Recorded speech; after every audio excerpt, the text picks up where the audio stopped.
suck, to be honest with you.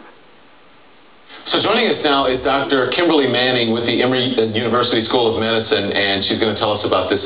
Dr. Manning, thanks for joining us, first of all. So what is this disease, the Stevens-Johnson disease? Tell us about it. So Stevens-Johnson syndrome is an idiosyncratic or often unpredictable skin reaction that often happens in response to medications or with infections. The response to infections often happens more with children than adults. And usually what happens is that people develop fever first, and then they start to develop these skin lesions that can dramatically lead to breakdown of the skin and sloughing off of the outer layer of the skin, or epidermis. You said so it happens usually for the mucous membranes in the mouth, the eyes, and the genital region. Right. So it can involve any part of the surface area of the body, but specifically Stevens-Johnson syndrome involves the mucous membranes, like you said, the mouth, the eyes, and the genital tract, which can be very serious.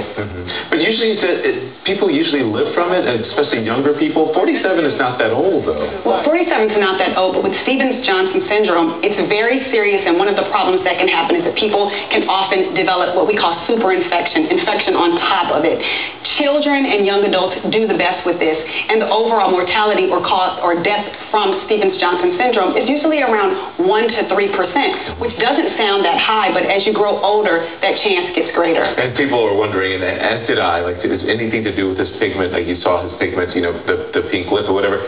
That was just because he was from the Sudan. It had nothing to do with Stevens-Johnson. Absolutely not. It had nothing to do with that. And in fact, his complexion might have made it harder for people to know what was going on at the very beginning, because one of the first signs that you see, in addition to fever with Stevens-Johnson syndrome, is a redness of the skin, and that might have been difficult to appreciate in someone of a darker complexion. Good information, thank you. And it's so sad because we know what he did for the Sudan, and obviously what he did for us here in the game of basketball. We really appreciate it. Yeah, and things for people to really know is that this is something that's unusual, but it's really important that if a person develops any kind of reaction to a medication, even as late as 14 or 15 days later, which is what happens with Stevens-Johnson syndrome, to alert their doctor and to stop taking the medication. Good information. Dr. Kimberly Manning at Emory, we appreciate it.